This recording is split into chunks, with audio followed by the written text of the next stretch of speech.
Hello friends, welcome to GDR Law Learning Adda. So AIB 18th AIB exam ಏನಾಗಿತ್ತು AIB 18. So ಅದರ ಒಂದು question paper set B ಅನ್ನ ಇಲ್ಲಿ solve ಮಾಡಿದ್ದೀನಿ. So ಅದನ್ನೇ ನಾನು ಓದ್ಬಿಟ್ಟು ಎಕ್ಸ್ಪ್ಲೇನ್ ಮಾಡ್ತಾ ಇದ್ದೀನಿ. ಓಕೆ, ಸೊ ಏನಪ್ಪಾ ಅಂತಂದ್ರೆ AIB ಎಕ್ಸಾಮ್ ತುಂಬಾನೇ ಹತ್ರ ಬಂದಾಗಿದೆ. ಲಾಸ್ಟ್ ಮಿನಿಟ್ ಎಲ್ಲರೂ ಪ್ರಿಪರೇಷನ್ ಮಾಡ್ಕೊಳ್ತಾ ಇದ್ದೀರಿ. ಸೊ ಅದಕ್ಕೋಸ್ಕರ ಇದು ಅನುಕೂಲ ಆಗುತ್ತೆ ಅಂತ ಅನ್ಕೊಳ್ತಾ ಇದ್ದೀನಿ. ಸೊ AIB 18 ಕ್ವಶನ್ ಪೇಪರ್ ಇದು ಸೆಟ್ ಬಿ ಆಗಿದೆ. ಓಕೆ, ಸೊ ಇದು ಸಾಲ್ವ್ ಮಾಡಿದ್ದೀನಿ ನಾನು ಆಲ್ರೆಡಿ. ಸೊ ಸಾಲ್ವ್ ಮಾಡಿ ಅದನ್ನ ಇವಾಗ ನಿಮ್ಗೆ ನಾನು ಏನಪ್ಪಾ ಅಂತಂದ್ರೆ ಓದಿ ಎಕ್ಸ್ಪ್ಲೇನ್ ಮಾಡ್ತಾ ಇದ್ದೀನಿ. Okay, so let start. Okay, so GDR ಲಾ ಲರ್ನಿಂಗ್ ಅಡ್ಡನ ಯಾರ್ಯಾರೆಲ್ಲ ಸಬ್ಸ್ಕ್ರೈಬ್ ಮಾಡ್ಕೊಂಡಿಲ್ಲ ಸಬ್ಸ್ಕ್ರೈಬ್ ಮಾಡ್ಕೊಳ್ಳಿ, ವಿಡಿಯೋನ ಲೈಕ್ ಮಾಡಿ, ಶೇರ್ ಮಾಡಿ. ಎಷ್ಟು ಜಾಸ್ತಿ ಶೇರ್ ಮಾಡ್ತೀರಿ, ಎಷ್ಟು ಜಾಸ್ತಿ ಲೈಕ್ ಮಾಡ್ತೀರಿ, ಸಬ್ಸ್ಕ್ರೈಬ್ ಮಾಡ್ತೀರಿ, ನನಗೆ ಅಷ್ಟು ಏನಪ್ಪಾ ಅಂತಂತಂದ್ರೆ ನೆಕ್ಸ್ಟ್ ವಿಡಿಯೋಸ್ ಮಾಡ್ಲಿಕ್ಕೆ ನನಗೂ ಕೂಡ ಸ್ವಲ್ಪ ಎನರ್ಜಿ ಸಿಗುತ್ತೆ. ಸೊ ನನ್ನ ಎನರ್ಜಿನೂ ಬೂಸ್ಟ್ ಮಾಡಿ, ನಿಮ್ಮ ಎನರ್ಜಿನೂ ಬೂಸ್ಟ್ ಮಾಡ್ಕೊಳ್ಳಿ ಅಂತ ಹೇಳ್ತಾ, ಓಕೆ, ಸೊ ಜಾಸ್ತಿ ಟೈಮ್ ಹಾಳು ಮಾಡೋದು ಬೇಡ, ವಿಡಿಯೋನ ಸ್ಟಾರ್ಟ್ ಮಾಡೋಣ. Okay, so set AIB 18 set B question paper ಏನಿದೆ ಅದನ್ನ ನಾನು ಇವಾಗ ನಿಮ್ಗೆ ತೋರಿಸ್ತಾ ಇದ್ದೀನಿ. ಓಕೆ, ಸೊ ಇದರಲ್ಲಿ ಫಸ್ಟ್ ಕ್ವಶನ್ ಬಂದು which of the following is incorrect with respect to diary of proceedings in investigation as per the code of criminal procedure. CRPC ಅಲ್ಲಿ ಏನೋ ಒಂದು ಡೈರಿನ ಇನ್ವೆಸ್ಟಿಗೇಷನ್ ಮಾಡ್ಬೇಕಾದ್ರೆ ಫಾಲೋ ಮಾಡ್ತಾ ಇದಾರಪ್ಪ ಅಂತಂದ್ರೆ ಅವಾಗ ಅದ್ರಲ್ಲಿ ಏನ್ ಹೇಳ್ತಾರಪ್ಪ ಇವರು ಅಂತಂದ್ರೆ ಯಾವ್ದು ತಪ್ಪಾಗಿದೆ ಅಂತ ಹೇಳ್ತಾರೆ. ಓಕೆ, ಸೊ ತಪ್ಪಾಗಿದೆ ಸ್ಟೇಟ್ಮೆಂಟ್ ಯಾವ್ದು, ಫಸ್ಟ್ ಸ್ಟೇಟ್ಮೆಂಟ್ ಯಾವ್ದಿದೆ, the statements of witnesses recorded during investigation shall be inserted in the diary. ಅದು ಕರೆಕ್ಟ್ ಆಗುತ್ತೆ. The diary shall be duly paginated, ಇದು ಕೂಡ ಕರೆಕ್ಟ್ ಆಗುತ್ತೆ. Can be used by the police officer to refresh memory, so ಅದು ಕೂಡ correct ಆಗುತ್ತೆ. ಅವ್ರು use ಮಾಡ್ತಾರೆ ರಿಫ್ರೆಶ್ ಮಾಡ್ಕೊಳ್ಳೋದಕ್ಕೆ.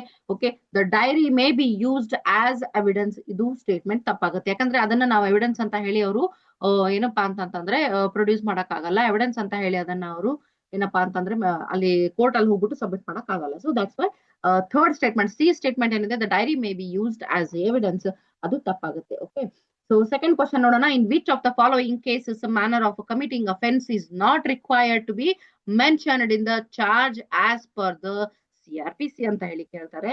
CRPC ಪ್ರಕಾರ ಯಾವುದು ಏನಪ್ಪಾ ಅಂತಂದ್ರೆ ಏನು ಅಫೆನ್ಸ್ ಏನಿದೆ ಅದನ್ನ ಮೆನ್ಷನ್ ಮಾಡ್ಬೇಕಾಗಿಲ್ಲ ಅಂತ ಹೇಳಿದಾಗ ಅಲ್ಲಿ ಇಲ್ಲಿ 4 ಸ್ಟೇಟ್ಮೆಂಟ್ ಕೊಡ್ತಾರೆ. ಅದರಲ್ಲಿ ಮೊದಲನೇ ಸ್ಟೇಟ್ಮೆಂಟ್ ಏನಿದೆ ಎ ಅಂತ ಏನಿದೆ, ಸೊ ಎ ಸ್ಟೇಟ್ಮೆಂಟ್ ಏನಿದೆಪ್ಪ ಅಂತಂದ್ರೆ ಅದು ಮೆನ್ಷನ್ ಮಾಡ್ಬೇಕಾದ ಅವಶ್ಯಕತೆ ಇರಲ್ಲ. ಯಾವ ರೀತಿ, A is accused of the theft of a certain article at a certain time and place.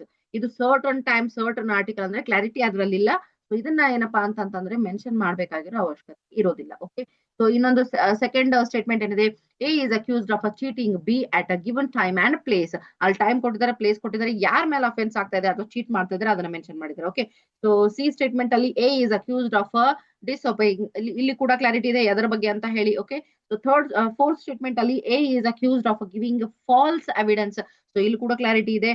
But first statement ಅಲ್ಲಿ ಏನ್ ಹೇಳ್ತಾರಪ್ಪ ಅಂತಂದ್ರೆ ಥೆಫ್ಟ್, ಕಳ್ತನ ಮಾಡಿದ, ಏನ್ ಕಳ್ತನ, ಸರ್ಟನ್ ಆರ್ಟಿಕಲ್, ಯಾವ್ದೋ ಒಂದು ಆರ್ಟಿಕಲ್ ಯಾವ್ದೋ ಒಂದು ಟೈಮ್ ಅಲ್ಲಿ ಒಂದು ಪ್ಲೇಸ್ ಅಲ್ಲಿ ಯಾವ್ದೋ ಒಂದು ಪ್ಲೇಸ್ ಗೊತ್ತಿಲ್ಲ ಬಟ್ ಅಲ್ಲಿ ಮಾಡಿದಾನೆ ಅಂತ ಹೇಳ್ತಾರೆ. ಸೊ ಅಲ್ಲಿ ಕ್ಲಾರಿಟಿ ಇರೋದಿಲ್ಲ. So that is not required, ಅದನ್ನ ಮೆನ್ಷನ್ ಮಾಡೋ ಅವಶ್ಯಕತೆ ಇರೋದಿಲ್ಲ ಅಂತ ಹೇಳ್ತಾರೆ. ಸೊ ಕ್ವಶನ್ ನಂಬರ್ 3 ನೋಡೋಣ.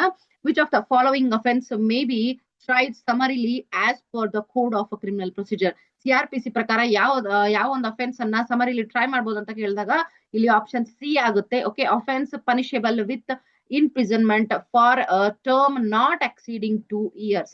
2 ವರ್ಷಕ್ಕಿಂತ ಏನಪ್ಪಾ ಅಂತಂದ್ರೆ ಹೆಚ್ಚಿನ ಒಂದು ಪನಿಷ್ಮೆಂಟ್ ಇರಬಾರ್ದ ಅಫೆನ್ಸ್ ಅಲ್ಲಿ. 2 ವರ್ಷಕ್ಕಿಂತ ಹೆಚ್ಚಿನ ಪನಿಷ್ಮೆಂಟ್ ಇಲ್ಲದೆ ಇರುವಂತ ಒಂದು ಅಫೆನ್ಸ್ ಇದೆ, ಅದನ್ನ ಏನಪ್ಪಾ ಅಂತಂದ್ರೆ ಸಮರಿಲಿ ಟ್ರೈ ಮಾಡಬಹುದು ಅಂತ ಹೇಳ್ತಾರೆ. ಓಕೆ, ಸೊ ಕ್ವಶನ್ ನಂಬರ್ 4 ನೋಡೋಣ. Which of the following section of the code of criminal procedure 1973 provides for reference to high court.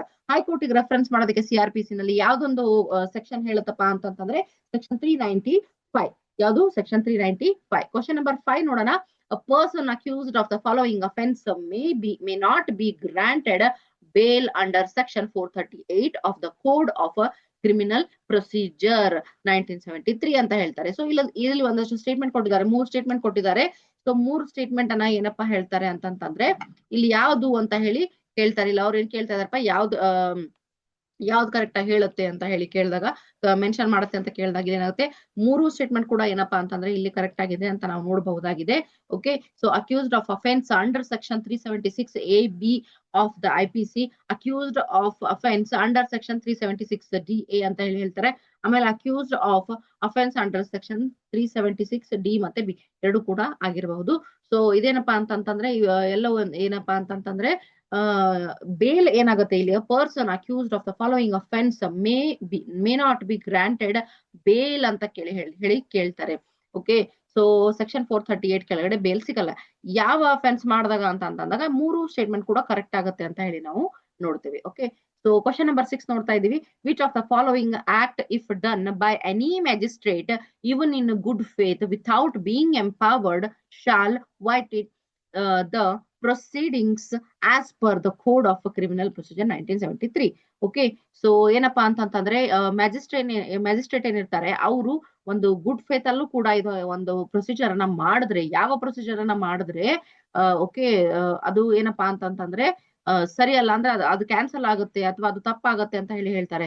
Without permission ಅವ್ರೇನಪ್ಪಾ ಅಂತಂತಂದ್ರೆ ಪ್ರಾಪರ್ಟಿನ ಅಟ್ಯಾಚ್ ಮಾಡಿದಾಗ ಅವಾಗ ಏನಾಗುತ್ತೆ, ಅದು ತಪ್ಪಾಗುತ್ತೆ ಅಂತ ಹೇಳಿ ಹೇಳ್ತಾರೆ, ಯಾವುದೇ ಮ್ಯಾಜಿಸ್ಟ್ರೇಟ್ ಆಗಿರ್ಬೋದು. ಸೊ ಯಾವ್ದಪ್ಪ ಅಂದ್ರೆ attaches property under section 83 of the CRPC. ಇದರಲ್ಲಿ ಪರ್ಮಿಷನ್ ಇದ್ದುಕೊಂಡು ಮಾಡಿದ್ರೆ ಅದು ವ್ಯಾಲಿಡ್ ಆಗುತ್ತೆ, ಪರ್ಮಿಷನ್ ಇಲ್ಲದೆ ಮಾಡಿದ್ರೆ ತಪ್ಪಾಗುತ್ತೆ.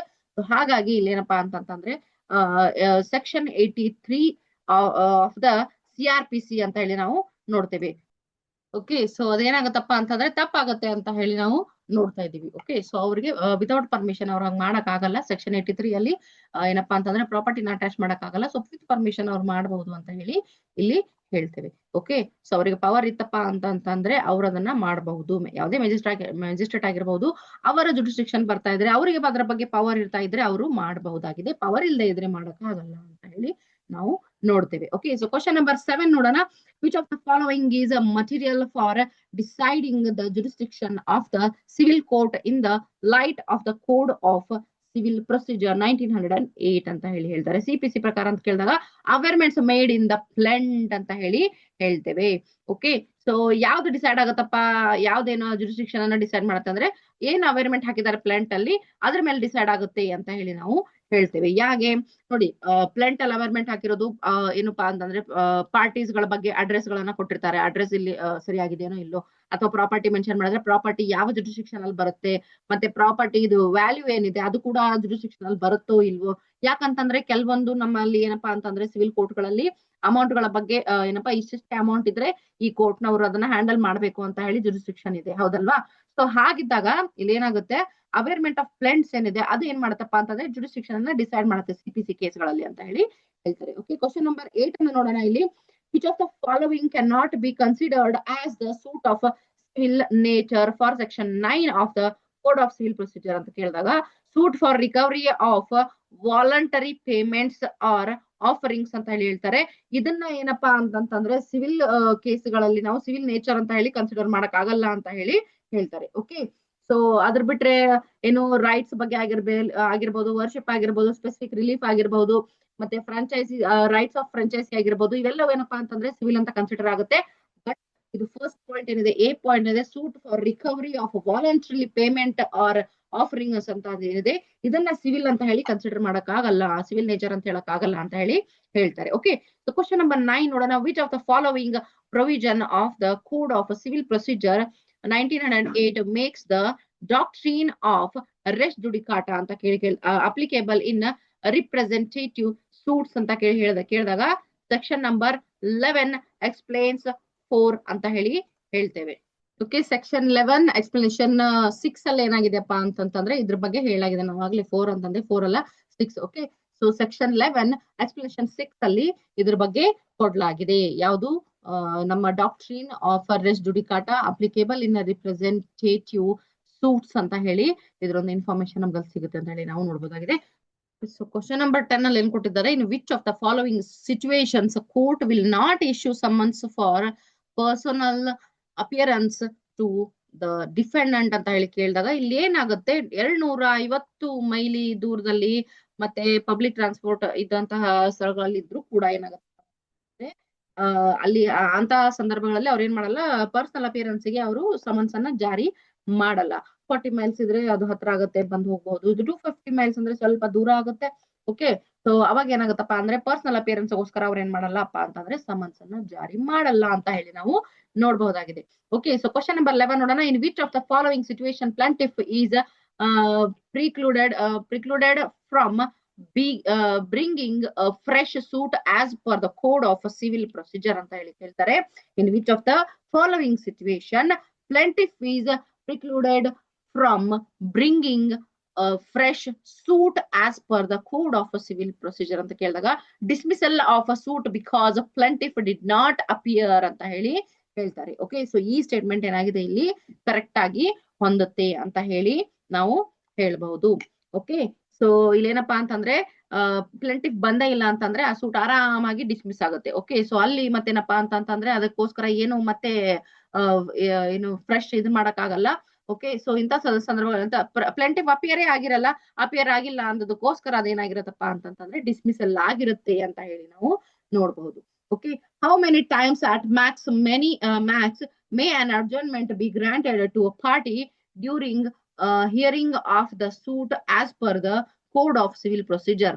Okay, so ಎಷ್ಟು ಸಲ ಅಂತಂದ್ರೆ 3 times ಅಂತ ಹೇಳಿ ನಾವು ಹೇಳ್ಬೋದು. ಅಡ್ಜರ್ನ್ಮೆಂಟ್ ನಮ್ಗೆ ತಾರೀಖುಗಳೇನು ನಾವು ತಗೊಳ್ತಾ ಇರ್ತೇವೆ, ಅಡ್ಜರ್ನ್ಮೆಂಟ್ ಎಷ್ಟು ಸಲ ಸಿಗುತ್ತಪ್ಪ ಅಂತಂದ್ರೆ 3 times ಅಂತ ಹೇಳಿ ನಾವು ನೋಡಬಹುದಾಗಿದೆ ಮ್ಯಾಕ್ಸಿಮಮ್. ಓಕೆ, ಸೊ ಅದನ್ನ ನಾವು ನೋಡ್ಬೇಕಾಗುತ್ತೆ. ಬಟ್ ಪ್ರಾಕ್ಟಿಕಲಿ ಏನು ಪ್ರಾಕ್ಟೀಸ್ ಮಾಡ್ತಾ ಇರ್ತೀವಿ ಕೋರ್ಟ್ಗಳಲ್ಲಿ, ಫೀಲ್ಡ್ಗಳಲ್ಲಿ, ಸೊ ಅಂತ ಸಂದರ್ಭಗಳಲ್ಲಿ ಏನಾಗತ್ತಪ್ಪ ಅಂತಂದ್ರೆ ಮೋರ್ ದೆನ್ 3 times ಸಿಕ್ಬಿಡುತ್ತೆ. ರಿಕ್ವೆಸ್ಟ್ ಮಾಡ್ಕೊಂಡು ಏನೋ ಒಂದ್ ಸಿಚುವೇಶನ್ ಬಂದಿರುತ್ತೆ, ಅಂತ ಸಿಚುವೇಶನ್ ಗಳಲ್ಲಿ ರಿಕ್ವೆಸ್ಟ್ ಮಾಡ್ಕೊಂಡು ನಾವು ಡೇಟ್ಸ್ ಎಲ್ಲ ತಗೊಂಡ್ಬಿಟ್ಟಿರ್ತೀವಿ, ಹೌದಲ್ವಾ? ಸೊ ಆದ್ರೆ ಮ್ಯಾಕ್ಸಿಮಮ್ ಎಷ್ಟು ಸಲ ಕೊಡ್ಬೇಕಂತ ಇದೆ, 3 times ಅಂತ ಹೇಳಿ ಮಾತ್ರ ಇದೆ. Which of the following amendment act made the provision in the CPC produce a witness without summons ಅಂತ ಕೇಳಿದಾಗ the code of civil procedure amendment act 1999 ಯಾವುದು 1999 ಏನ್ ಅಮೆಂಡ್ಮೆಂಟ್ ಆಗಿತ್ತು CPCಗೆ, ಅದರ ಪ್ರಕಾರ ಏನಪ್ಪಾ ಅಂತಂದ್ರೆ ಇಲ್ಲಿ ಏನ್ ಹೇಳ್ತಾರೆ, ವಿಟ್ನೆಸ್ಗೆ ಏನು ಸಮನ್ಸ್ ಕೊಡದಿರಾ ಏನಪ್ಪಾ ಅಂತಂದ್ರೆ ಅವ್ರನ್ನ ಪ್ರೊಡ್ಯೂಸ್ ಮಾಡಬಹುದು, ಅವ್ರನ್ನ ನಾವು ತಂದು ಹಾಜರುಪಡಿಸಬಹುದು ಅಂತ ಹೇಳಿ ಹೇಳಿದ್ರು. ಓಕೆ, ಸೊ ಕ್ವಶನ್ ನಂಬರ್ 14 ನೋಡೋಣ. Which of the following is not included in the word cost as provided under the CPC ಅಂತ ಹೇಳಿ ಕೇಳ್ತಾರೆ. ಓಕೆ, ಸೊ ಯಾವುದು ಸಿ ಕರೆಕ್ಟ್ ಆನ್ಸರ್ ಆಗಿದೆ. ಫುಡಿಂಗ್ ಅಂಡ್ ಲಾಡ್ಜಿಂಗ್ ಎಕ್ಸ್ಪೆನ್ಸಸ್ ಇನ್ಕರ್ಡ್ ಅಂತ ಹೇಳಿ ಹೇಳ್ತಾರೆ. ಯಾವ್ದ್ರೊಳಗಪ್ಪ ಅಂತಂದ್ರೆ ಕಾಸ್ಟ್, ಯಾವ ಕಾಸ್ಟ್ ಅನ್ನ ನಾವು ಇಲ್ಲಿ ಸಿವಿಲ್ ಪ್ರೊಸೀಜರ್ ಅಲ್ಲಿ ಏನಾಗುತ್ತೆ, ಸಿವಿಲ್ ಕೇಸ್ಗಳಲ್ಲಿ ಏನಪ್ಪಾ ಅಂತಂದ್ರೆ ಕಾಸ್ಟ್ ಅಲೌ ಮಾಡಿರ್ತಾರೆ, ಹೌದಲ್ವಾ?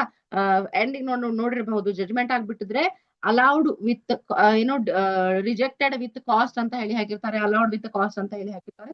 ನಾವು ಅಲ್ಲಿ ಕಾಸ್ಟ್ ಅನ್ನ ಮೆನ್ಷನ್ ಮಾಡಿರ್ತಾರೆ. ಆ ಕಾಸ್ಟ್ ಗಳಲ್ಲಿ ಏನ್ ಇನ್ಕ್ಲೂಡ್ ಆಗಲ್ಲ ಅಂತಂದ್ರೆ ನೀವು ಲಾಡ್ಜಿಂಗ್ ಇದ್ದು ನಿಮ್ಮ ಎಕ್ಸ್ಪೆನ್ಸಸ್, ನೀವು ಫುಡ್ಡಿಂಗ್ ಗೆ ಏನ್ ಎಕ್ಸ್ಪೆನ್ಸ್ ಮಾಡಿರ್ತೀರಿ, ಕೇಸ್ ನಡೆಸಬೇಕಾದ್ರೆ ಹೋಗೋದು ಬರೋದು ಎಲ್ಲ ಮಾಡಿರ್ತಿರಲ್ಲ, ಅದನ್ನೆಲ್ಲ ಅದು ಇನ್ಕ್ಲೂಡ್ ಆಗಿರಲ್ಲ ಅಂತ ಹೇಳಿ ಹೇಳ್ತಾರೆ. ಓಕೆ, ಸೊ 15th ಕ್ವಶನ್ ನೋಡಿದಾಗ what period is prescribed under the code of civil procedure for a defendant to enter an appearance for filing address for service of notice on him in case of a suit where summary procedure is to be applied ಅಂತ ಕೇಳಿದಾಗ 10 days from the date of receiving of summons ಅಂತ ಹೇಳಿ ಹೇಳ್ತಾರೆ. 10 ದಿನಗಳವರೆಗೂ ಅವಕಾಶ ಇರುತ್ತೆ. ಅವ್ರ notice ತಲುಪಿ 10 ದಿನಗಳವರೆಗೂ ಅವರಿಗೆ ಅವಕಾಶ ಇರುತ್ತೆ. ಕ್ವಶನ್ ನಂಬರ್ 16 ನೋಡಿದಾಗ under which of the following provisions of the code of civil procedure the appellant court may remit an issue for trial to lower court ಅಂತ ಕೇಳಿದಾಗ ಯಾವ್ದ್ರಲ್ಲಿ ಬರ್ತಪ್ಪ ಅಂದ್ರೆ ಆರ್ಡರ್ ಏನ್ ಬರುತ್ತೆ ಇಲ್ಲಿ.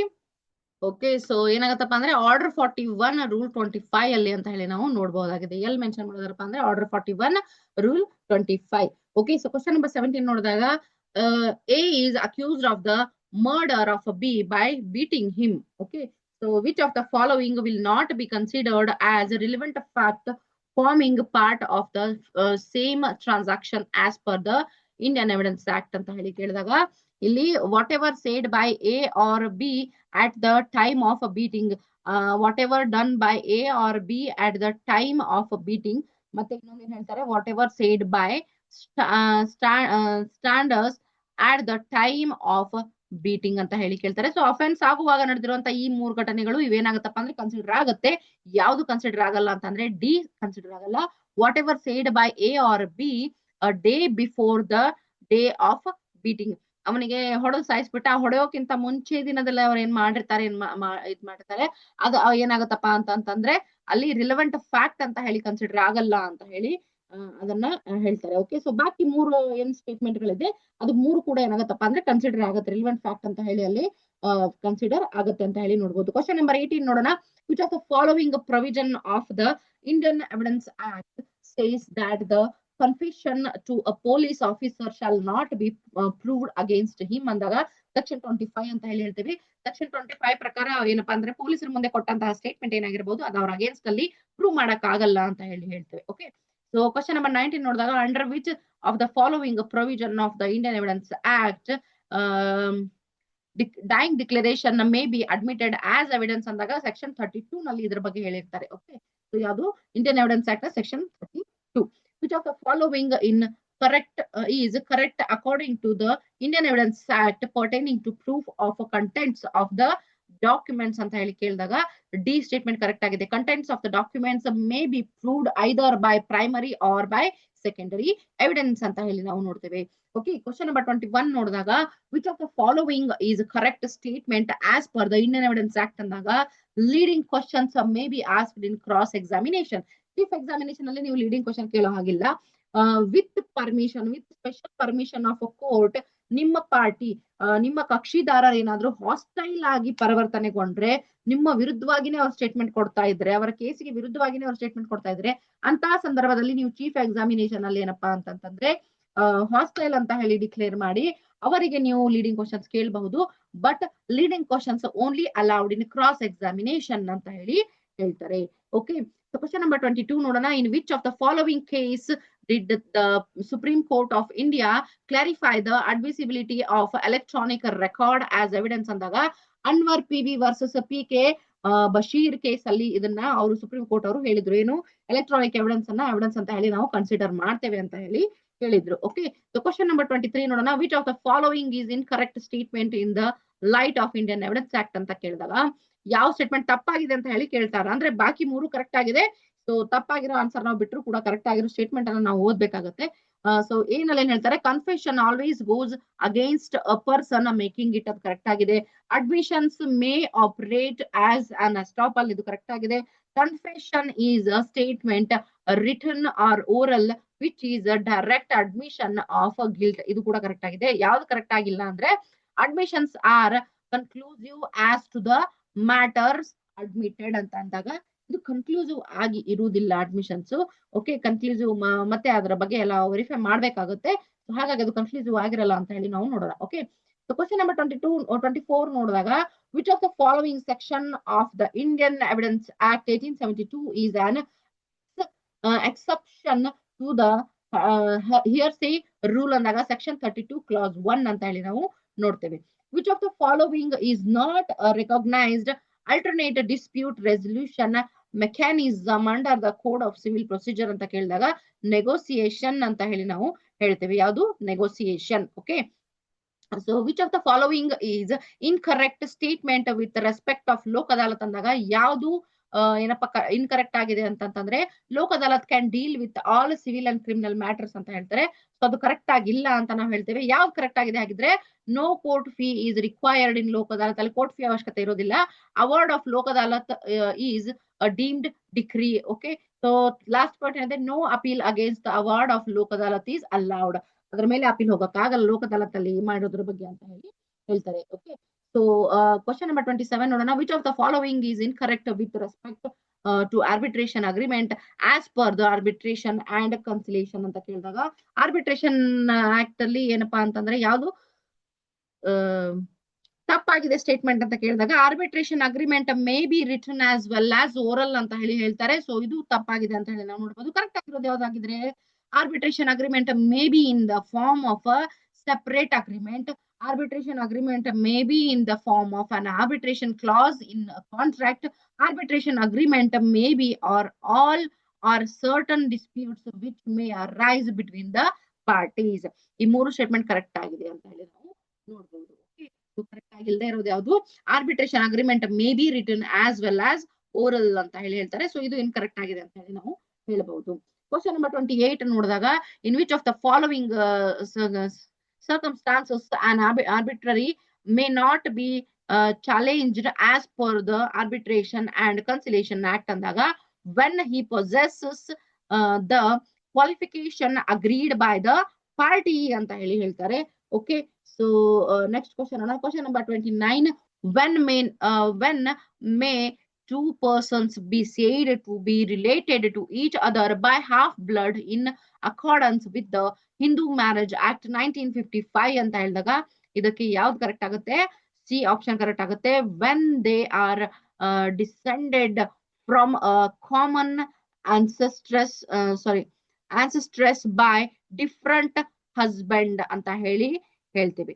ಓಕೆ, ಸೊ ಇಲ್ಲೇನಾಗತ್ತಪ್ಪ ಅಂತಂದ್ರೆ when may two person be said to be related to each other by half blood ಅಂತ ಹೇಳ್ತಾರೆ. ಹಾಫ್ ಬ್ಲಡ್ ಅಂದಾಗ ಇಲ್ಲಿ ಏನಾಗುತ್ತೆ, ಅವರ ಇಲ್ಲಿ ಕಾಮನ್ ಆನ್ಸೆಸ್ಟರ್ಸ್ ಏನಿರ್ತಾರಪ್ಪ ಅಂತಂದ್ರೆ ಅವರಿಗೆ ಡಿಫ್ರೆಂಟ್ ಹಸ್ಬೆಂಡ್ ಇರ್ತಾರೆ, ಅಂದ್ರೆ ಒಂದಕ್ಕಿಂತ ಜಾಸ್ತಿ ಮ್ಯಾರೇಜ್ ಅವ್ರು ಆಗಿದ್ದಿರಬಹುದು. ಸೊ ಹಾಗಿದ್ದಾಗ ಏನಾಗುತ್ತಪ್ಪ ಅಂತಂದ್ರೆ ಇಲ್ಲಿ ಹಾಫ್ ಬ್ಲಡ್ ರಿಲೇಷನ್ ಬರುತ್ತೆ ಅಂತ ಹೇಳಿ ನಾವು ನೋಡಬಹುದು. ಓಕೆ, ಕ್ವಶನ್ ನಂಬರ್ 30 ನೋಡೋಣ. Which of the following is generally not considered as valid condition for a Hindu marriage as per the Hindu marriage act ಅಂದಾಗ ಯಾವ್ದು ವ್ಯಾಲಿಡ್ ಏನಪ್ಪಾ ಅಂತಂದ್ರೆ ಯಾವ್ದು ವ್ಯಾಲಿಡ್ ಕಂಡೀಷನ್ ಅಲ್ಲ ಅಂದಾಗ the parties should not be suffering from epilepsy ಅಂತ ಹೇಳ್ತಾರೆ. ಸೊ ಇದೇನ್ ವ್ಯಾಲಿಡ್ ಕಂಡೀಷನ್ ಏನಲ್ಲ ಅಂತ ಹೇಳಿ ನಾವು ನೋಡಬಹುದು. ಕ್ವಶನ್ ನಂಬರ್ 31 ನೋಡಿದಾಗ section 13 class 1 of the Hindu marriage act provides for the following ಅಂತ ಕೇಳಿದಾಗ ಯಾವ್ದಕ್ಕೋಸ್ಕರ ಗ್ರೌಂಡ್ಸ್ ಫಾರ್ ಜುಡಿಷಿಯಲ್ ಸಪರೇಷನ್ ಮತ್ತೆ ಗ್ರೌಂಡ್ಸ್ ಫಾರ್ ಡಿವೋರ್ಸ್ ಅಂತ ಹೇಳಿ ನಾವು ನೋಡ್ತೇವೆ. ರೆಸ್ಟಿಟ್ಯೂಷನ್ ಮತ್ತೆ ಕಂಜುಗಲ್ ರೈಟ್ಸ್ ಗೆ ಬೇರೆ ಸೆಕ್ಷನ್ ಬರುತ್ತೆ, ಬಟ್ ಡಿವೋರ್ಸ್ ಆಗಿರಬಹುದು, ಜುಡಿಷಿಯಲ್ ಸಪರೇಷನ್ ಆಗಿರಬಹುದು, ಯಾವ್ದನ್ನ ಹಾಕ್ತಾರಪ್ಪ ಅಂದ್ರೆ ಸೆಕ್ಷನ್ 13 ನಲ್ಲಿ ನಾವು ಅಪ್ಲಿಕೇಶನ್ ಹಾಕ್ತೀವಿ. ಸೆಕ್ಷನ್ 13 ಕ್ಲಾಸ್ 1 ನಲ್ಲಿ ನಾವು ಹಾಕಿರ್ತೀವಿ. ಓಕೆ, ಅದ್ರ ಕೆಳಗಡೆ ನಾವು ಇಲ್ಲಿ ಏನಪ್ಪಾ ಅಂತಂದ್ರೆ ಅಪ್ಲಿಕೇಶನ್ ಹಾಕಿರ್ತೀವಿ. Okay, what is the question number 32 what is the meaning of marriage in Muslim law ಅಂದಾಗ ವೈಡ್ ಮ್ಯಾರೇಜ್ ಆಗುತ್ತೆ ಅಂತ ಹೇಳಿ ನಾವು ನೋಡ್ತೇವೆ. Okay, so what is a contract of marriage which may be dissolved by the wife under a power delegated to her called under the Muslim law ಅಂದ್ರೆ ಏನಂತ ಕರೀತಾರೆ ಅಂತಂದ್ರೆ ತಲಾಕ್ ಎ ತಫೀಜ್ ಅಂತ ಹೇಳಿ ಕರೀತಾರೆ. ಏನಪ್ಪಾ ಅಂದ್ರೆ ತಲಾಕ್ ಎ ತಫೀಜ್ ಅಂತ ಹೇಳಿ ಕರೀತಾರೆ. ಕ್ವಶನ್ 34 ನೋಡೋಣ. Hindu boy and Hindu girl may be married under the following law. ಯಾವ ಲಾ ಅಲ್ಲಪ್ಪ? ಹಿಂದೂ ಮ್ಯಾರೇಜ್ ಆಕ್ಟ್ 1955 ಅಲ್ಲ, ಅಥವಾ ದ ಸ್ಪೆಷಲ್ ಮ್ಯಾರೇಜ್ ಆಕ್ಟ್ 1954 ಅಲ್ಲ. ಓಕೆ, ಸೊ ಯಾವ್ದ್ರಲ್ಲೂ ಕೂಡ ಅವರು ಆಗ್ಬಹುದು. ಹಿಂದೂ ಬಾಯ್ ಮತ್ತೆ ಹಿಂದೂ ಗರ್ಲ್ ಇದ್ದಾರೆ, ಯಾವ್ದ್ರಲ್ಲೂ ಕೂಡ ಆಗ್ಬಹುದು. Okay, so almost Hindu marriage act available ಇದೆ ಅಂತಂದ್ರೆ ಹಿಂದೂ ಮ್ಯಾರೇಜ್ ಆಕ್ಟ್ ಒಳಗಡೆ ಅವರಿಗೆ ಮ್ಯಾರಿಡ್ ಗೆ ಪರ್ಮಿಷನ್ ಸಿಗುತ್ತೆ. Okay, so special marriage act ಗೆ ಅವ್ರು ಹೋಗೋ ಅವಶ್ಯಕತೆ ಇರೋದಿಲ್ಲ. So but still they can apply in both. Okay, question number 35 ನೋಡೋಣ. Through which of the following amendment act the rights in the co-personary property is made available to a girl child as well ಅಂತ ಕೇಳಿದಾಗ the Hindu succession amendment act 2005 ಅಂತ ಹೇಳಿ ನಾವು ಹೇಳ್ಬಹುದು. Okay, so what should be the age difference between the adoptive father and his adopted daughter for a valid adoption ಅಂದಾಗ 21 ವರ್ಷ gap ಇರಬೇಕು ಅಂತ ಹೇಳಿ ನಾವು ಹೇಳ್ತೇವೆ. ಓಕೆ, ಸೊ ಕ್ವಶನ್ ನಂಬರ್ 37 ನೋಡಿದಾಗ which of the following case may be considered as the first reported case of PIL ಅಂತ ಹೇಳಿದಾಗ Hussainara Khatoon versus state of Bihar ಅಂತ ಹೇಳಿ ನಾವು ಹೇಳ್ತೇವೆ. ಓಕೆ, ಸೊ ಕ್ವಶನ್ ನಂಬರ್ 38 ನೋಡಿದಾಗ who among the following is considered as the father of PIL ಅಂದಾಗ justice PN Bhagwati ಅಂತ ಹೇಳಿ ನಾವು ಹೇಳ್ತೇವೆ. ಕ್ವಶನ್ ನಂಬರ್ 39 ನೋಡಿದಾಗ against which of the following PIL can not be filed ಅಂದಾಗ against private party. Okay, so state government ವಿರುದ್ಧ ನೀವು ಹಾಕಬಹುದು, ಮತ್ತೆ ಸೆಂಟ್ರಲ್ ಗೌರ್ಮೆಂಟ್ ವಿರುದ್ಧ ನೀವು ಹಾಕಬಹುದು, ಮತ್ತೆ ಮುನ್ಸಿಪಲ್ ಕಾರ್ಪೊರೇಷನ್ ವಿರುದ್ಧ ನೀವು ಹಾಕಬಹುದು PIL ನ. ಆದ್ರೆ ಪ್ರೈವೇಟ್ ಪರ್ಸನ್ ಗೋಸ್ಕರ ನೀವು PIL ನ ಹಾಕ್ತೀರಾ ಅಂತಂದ್ರೆ ಅದು ತಪ್ಪಾಗುತ್ತೆ. ಓಕೆ, ಸೊ ಅದ್ರಲ್ಲಿ ನಾವು PIL ನ ಹಾಕಕ್ಕೆ ಬರಲ್ಲ. ಅದು ಪ್ರೈವೇಟ್ ಪಾರ್ಟಿ ಆದ್ರೆ ಪ್ರೈವೇಟ್ ಕೇಸ್ ಆಗುತ್ತೆ, ಹೌದಲ್ವಾ? ಓಕೆ, ಸೊ ಕ್ವಶನ್ ನಂಬರ್ 40 ನೋಡಿದಾಗ in the light of the guidelines issued by the Supreme Court of India on which of the following issue a PIL can not be entertained by the court ಅಂದಾಗ petition from jail for premature release. Okay, so ಇದಕ್ಕೆ PIL ಹಾಕಿದ್ರೆ ಅದನ್ನ entertain ಮಾಡಕ್ಕಾಗಲ್ಲ. Okay, so question number 41 ನೋಡಿದಾಗ in which of the following landmark case it was held that the principles of natural justice were applicable not only to judicial and quasi-judicial functions but also to administrative functions ಅಂದಾಗ A K Kraipak versus Union of India ಕೇಸಲ್ಲಿ ಅಂತ ಹೇಳಿ ನಾವು ನೋಡ್ತೇವೆ. In which of the following judgment did not Supreme Court comprehensively reconsider SP Sampath Kumar versus Union of India case ಅಂತಂದ್ರೆ ಯಾವ case ಅಲ್ಲಿ ಅಂದಾಗ L Chandrakumar versus Union of India case ಅಲ್ಲಿ ಅದನ್ನ ರೀಕನ್ಸಿಡರ್ ಮಾಡಿಲ್ಲ. ಓಕೆ, ಕ್ವಶನ್ ನಂಬರ್ 43 ಅಂತಂದಾಗ who among the following defined administrative law as the law relating to the control of a governmental power ಅಂತ ಹೇಳಿದಾಗ ವಾಡೆ ಅಂತ ಹೇಳ್ತೇವೆ. ವಾಡೆ ಅನ್ನೋರು ಏನಪ್ಪಾ ಅಂತಂದ್ರೆ ಈ ಸ್ಟೇಟ್ಮೆಂಟ್ ಅನ್ನ ಕೊಟ್ಟಿದ್ದಾರೆ ಅಂತ ಹೇಳಿ ನಾವು ಹೇಳ್ಬಹುದು. ಓಕೆ, ಕ್ವಶನ್ ನಂಬರ್ 44 ನೋಡಿದಾಗ what penalty is prescribed for persons illegally practicing in courts under the Advocate Act ಅಂದಾಗ ಇಂಪ್ರಿಸನ್ಮೆಂಟ್ ಅಪ್ ಟು 6 months ಅಂತ ಹೇಳ್ತೇವೆ. ಇಲ್ಲಿಗಲ್ ಯಾರು ಪ್ರಾಕ್ಟೀಸ್ ಮಾಡ್ತಿರ್ತಾರೋ ಅವರಿಗೆ. Okay, so which provisions of the advocate act 1961 empowers the Bar Council of India to prescribe the standard of professional conduct and etiquette to be observed by advocates ಅಂದಾಗ section 49 ಅಂತ ಹೇಳಿ ನಾವು ಹೇಳ್ತೇವೆ. Okay, so which of the following is incorrect according to the Bar Council of India rules ಅಂದಾಗ an advocate can plead in any matter in which he is himself pecuniarily interested ಅಂತ ಹೇಳ್ತಾರೆ. So ಅದೇನಾಗತ್ತಪ್ಪ ಅಂತಂದ್ರೆ ತಪ್ಪಾಗತ್ತೆ statement. ಯಾಕಂದ್ರೆ ಪಿಕ್ಯುನರಿ interest ನಮ್ದು ಇತ್ತಪ್ಪ ಅಂತಂದ್ರೆ ಅದರಲ್ಲಿ ನಾವೇ ಏನಪ್ಪಾ ಅಂತಂದ್ರೆ ರಿಪ್ರೆಸೆಂಟ್ ಮಾಡಕ್ ಆಗಲ್ಲ ಅದನ್ನ ಅಂತ ಹೇಳಿ ನಾವು ನೋಡ್ಬೋದಾಗಿದೆ. Okay, which of the following authority acts as an appellate authority against the order made by the disciplinary committee of the Bar Council of India ಅಂದಾಗ ಸುಪ್ರೀಂ ಕೋರ್ಟ್ ಆಫ್ ಇಂಡಿಯಾ ಅಂತ ಹೇಳಿ ನಾವು ಹೇಳ್ತೇವೆ. Okay, so Bar Council of India ವಿಚಾರ ಬಂದಾಗ ಅದಕ್ಕಿಂತ ಮೇಲೆ ಇರೋದು ಸುಪ್ರೀಂ ಕೋರ್ಟ್ ಒಂದೇ ಬರುತ್ತೆ. ಅದಕ್ಕೆ ಸುಪ್ರೀಂ ಕೋರ್ಟ್ ಅಂತ ಹೇಳಿ ಹೇಳ್ತೇವೆ. ಓಕೆ, ಸೊ ಕ್ವಶನ್ ನಂಬರ್ 48 ನೋಡಿದಾಗ in which of the following situation one person company will mandatorily get converted into either private or public company ಅಂದಾಗ in case the paid up share capital of an OPC exceeds 50 lakh rupees. 50 lakh ಇಂದ exceed ಆದ್ರೆ ಅವಾಗ private ಅಥವಾ public ಅಂತ ಹೇಳಿ ಅದನ್ನ declare ಮಾಡಬಹುದು ಅಂತ ಹೇಳಿ ಹೇಳ್ತಾರೆ. ಓಕೆ, ಕ್ವಶನ್ ನಂಬರ್ 49 ನೋಡಿದಾಗ what is the minimum number of the directors required for a public company as per the companies act ಅಂದಾಗ 3 ಜನ ಅಂತ ಹೇಳಿ 3 ಜನ ಆದ್ರೂ ಇದ್ದೇ ಇರಬೇಕು ಅಂತ ಹೇಳಿ ಹೇಳ್ತಾರೆ.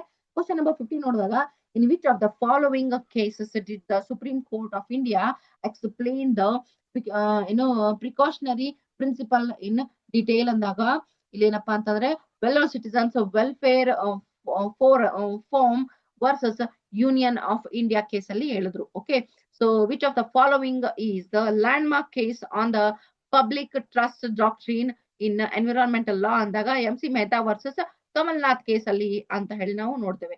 ಕ್ವಶನ್ ನಂಬರ್ 52 ನೋಡಿದಾಗ in which of the following cases was section 66A of the information technology act 2000 struck down by the Supreme Court ಅಂದಾಗ ಯಾವ ಕೇಸ್ ಅಲ್ಲಿ ಅಂದಾಗ Shreya Singhal versus Union of India case ಅಲ್ಲಿ ಅಂತ ಹೇಳಿ ನಾವು ನೋಡ್ತೇವೆ. ಕ್ವಶನ್ ನಂಬರ್ 53 ನೋಡೋಣ.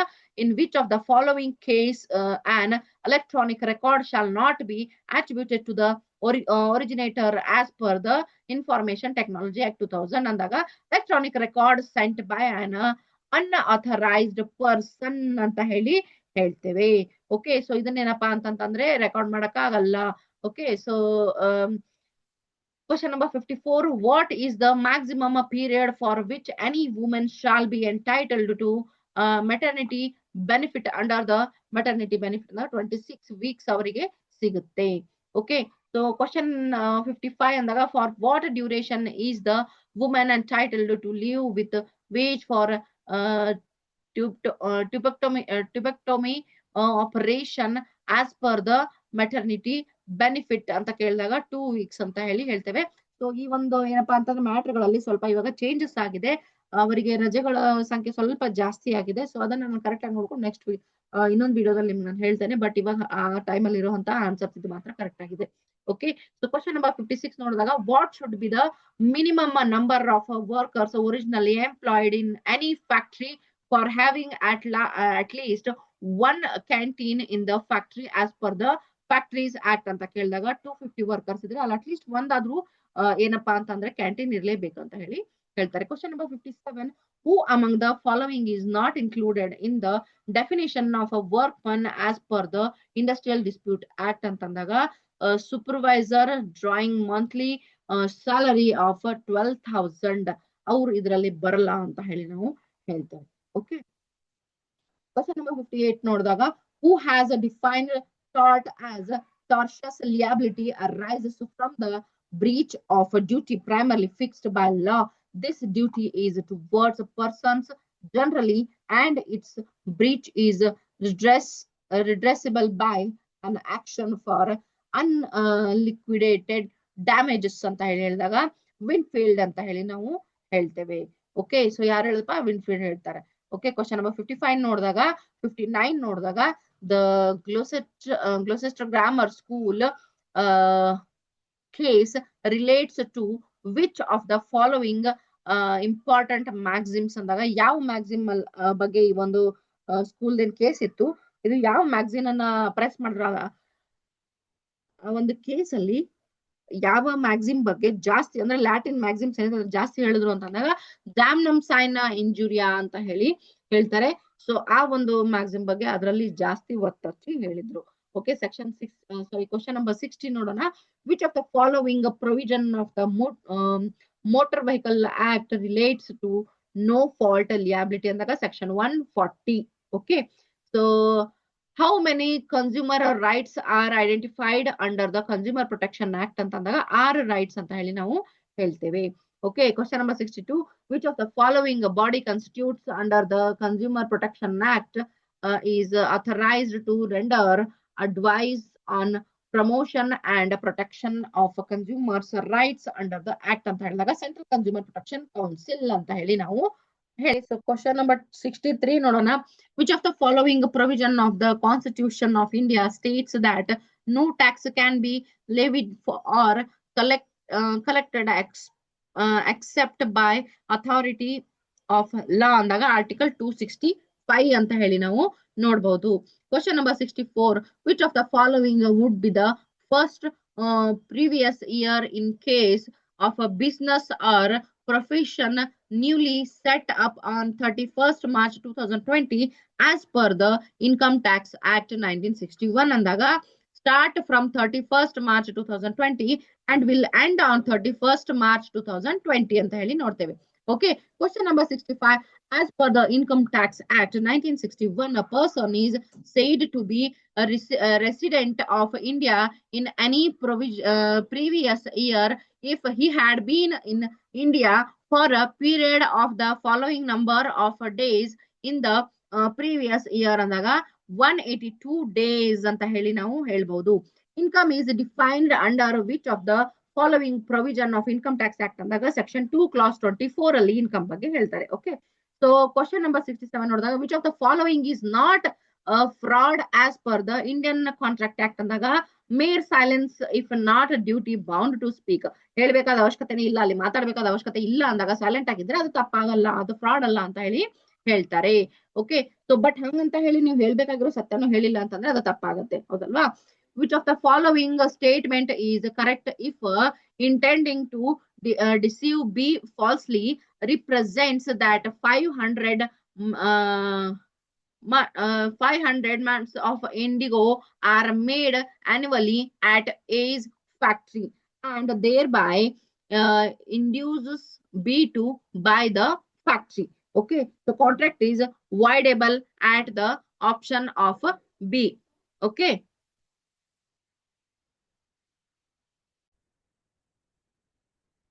Okay, so ಇಲ್ಲಿ ಏನ್ ಹೇಳ್ತಾರಪ್ಪ ಅಂತಂದ್ರೆ which of the following statement is correct if A intending to deceive, B falsely represents ಅಂತ ಕೇಳ್ತಾರೆ. falsely represents ಅಂದ್ರೆ ಮುಗ್ದು ಹೋಯ್ತು, ಅಲ್ಲೇನಾಯ್ತಪ್ಪ ಅಂತಂದ್ರೆ ತಪ್ಪಾಗಿದೆ ಅಂದ್ರೆ ಅದು voidable ಅಂತಾನೆ ಅರ್ಥ. ಓಕೆ, ಸೊ B ಬೇಕಾದ್ರೆ B ಅದನ್ನ ಕ್ಯಾನ್ಸಲ್ ಮಾಡ್ಕೋಬಹುದು. So contract is voidable at the option of B ಅಂದ್ರೆ B ಗೆ ಇಂಟ್ರೆಸ್ಟ್ ಇದ್ರೆ ಅವರು ಅದನ್ನ voidable ಅಂತ ಹೇಳಿ ಡಿಕ್ಲೇರ್ ಮಾಡ್ಕೋಬಹುದು. ಯಾಕಂದ್ರೆ ಅವರು ಆಲ್ರೆಡಿ ಏನಪ್ಪಾ ಅಂತಂದ್ರೆ ಫಾಲ್ಸ್ಲಿ ರಿಪ್ರೆಸೆಂಟ್ ಮಾಡ್ತಾ ಇದ್ದಾರೆ ಬಿ ಮುಂದೆ, ಹೌದಲ್ವಾ? ಹಾಗಾಗಿ ಅದೇನಾಗುತ್ತೆ, voidable ಆಗುತ್ತೆ.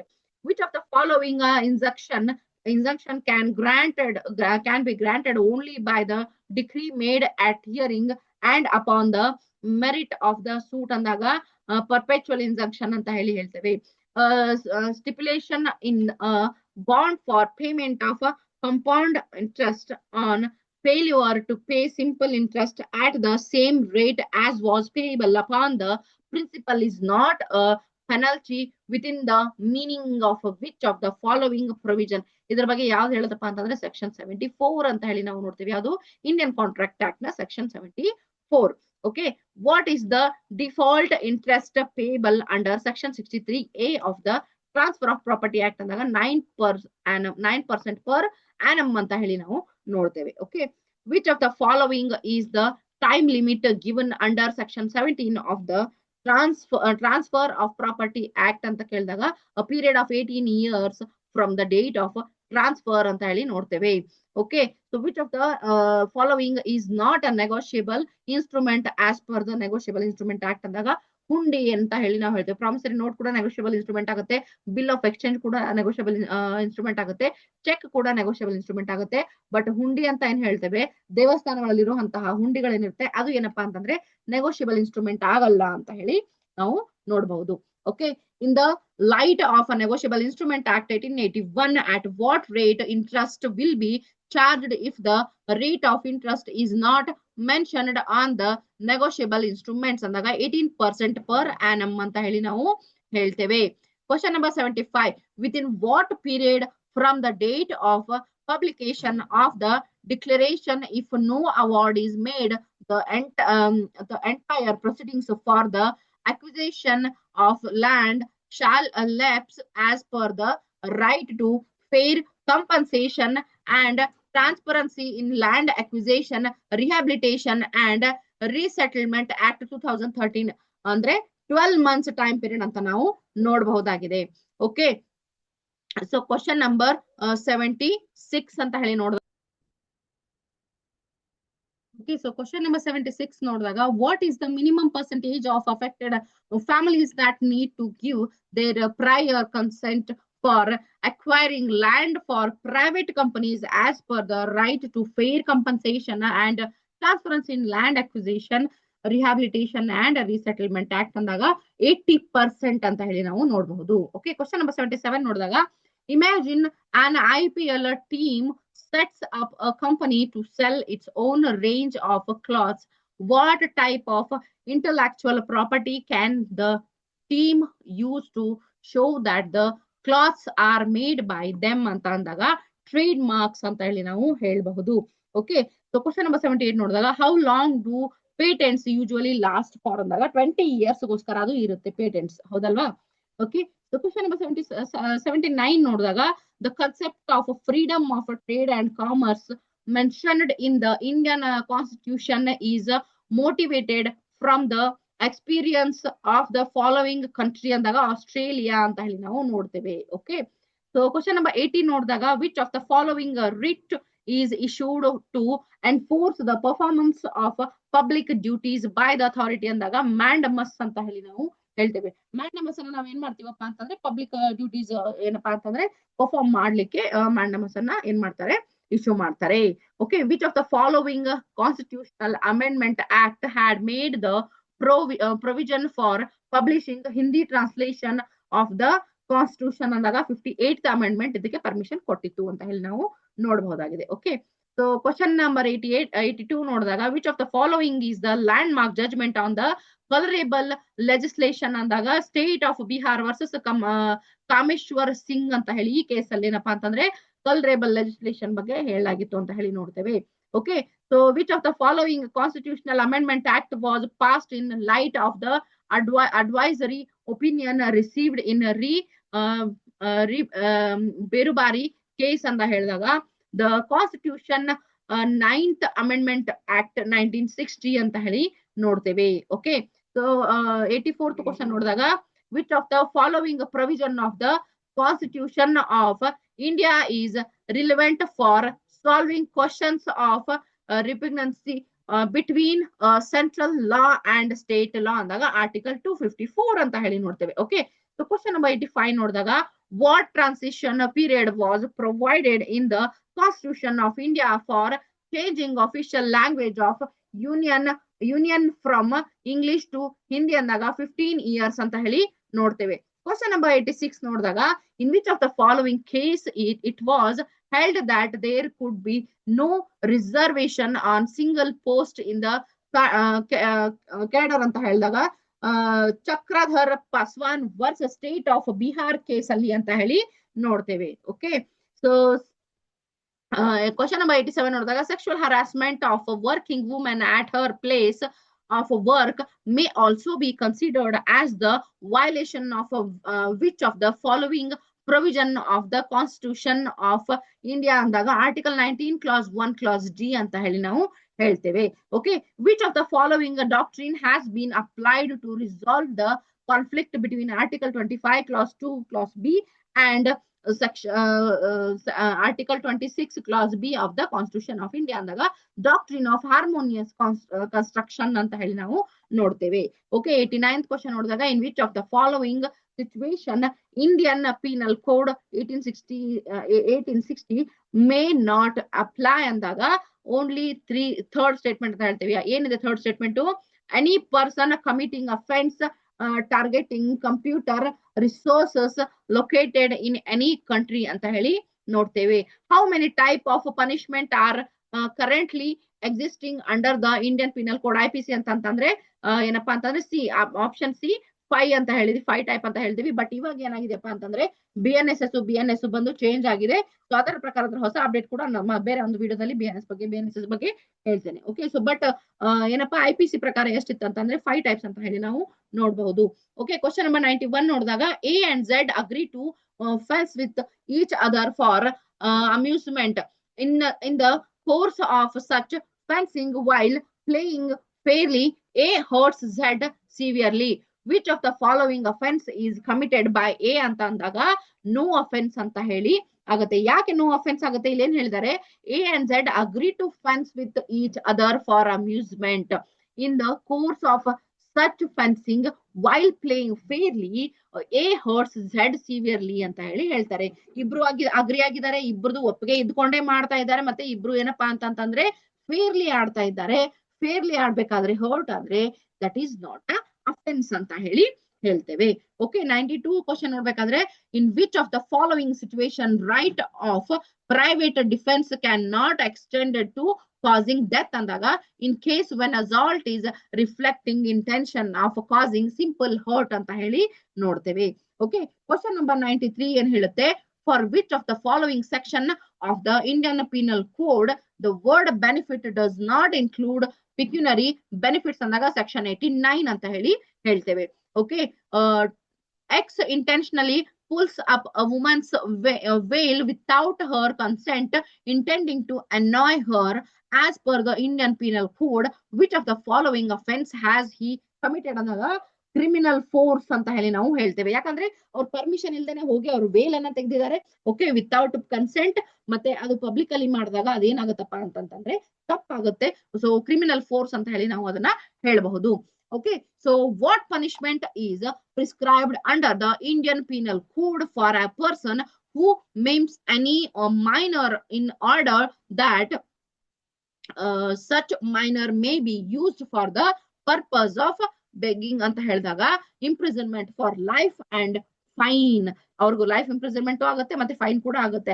ಓಕೆ, ಸೊ ಮಕ್ಕಳ ಹತ್ರ ಏನಪ್ಪಾ ಅಂದ್ರೆ ಮೈನರ್ ಮಕ್ಕಳ ಹತ್ರ ಭಿಕ್ಷೆಲ್ಲ ಬೇಡ್ಸೋದೆಲ್ಲ ತಪ್ಪಾಗುತ್ತೆ. ಸೊ ಆ ರೀತಿ ಏನಾದ್ರು ಯಾರಾದ್ರೂ ಸಿಕ್ಕಾಕೊಂಡ್ರೆ ಅವರಿಗೆ ಇಂಪ್ರಿಸನ್ಮೆಂಟ್ ಇರುತ್ತೆ, ಮತ್ತೆ ಲೈಫ್ ಇಂಪ್ರಿಸನ್ಮೆಂಟ್ ಆಗುತ್ತೆ, ಮತ್ತೆ ಫೈನ್ ಕೂಡ ಇರುತ್ತೆ ಅಂತ ಹೇಳಿ ನೋಡಬಹುದು.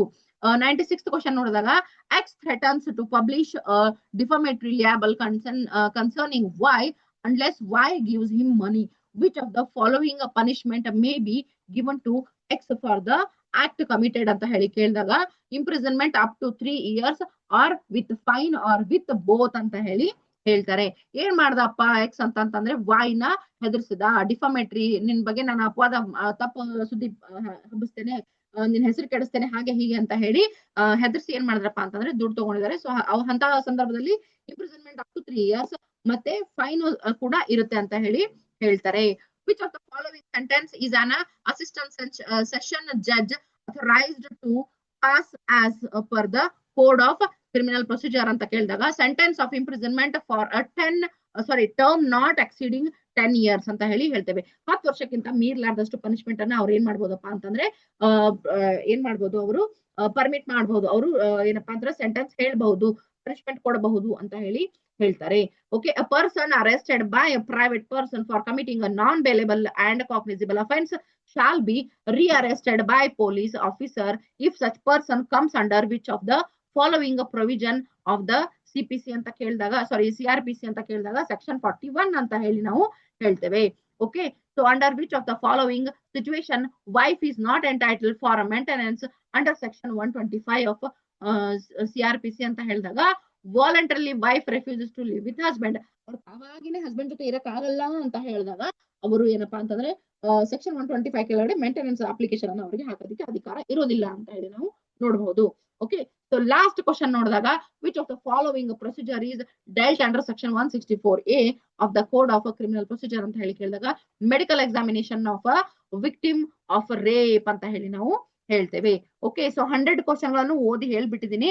ಓಕೆ, ನಿಮ್ಗೆ ಅಂಡರ್ಸ್ಟ್ಯಾಂಡ್ ಆಗಿದೆ ಅಂತ ಕೂಡ ಹೇಳ್ತಾ ಇದ್ದೀನಿ. ಮತ್ತೊಂದ್ಸಲ ರಿಕ್ವೆಸ್ಟ್ ಮಾಡ್ಕೊಳ್ತಾ ಇದ್ದೀನಿ, ಯಾರೆಲ್ಲ ಚಾನಲ್ ಸಬ್ಸ್ಕ್ರೈಬ್ ಮಾಡಿಲ್ಲ ಸಬ್ಸ್ಕ್ರೈಬ್ ಮಾಡಿ, ವಿಡಿಯೋನ ಲೈಕ್ ಮಾಡಿ, ಶೇರ್ ಮಾಡಿ.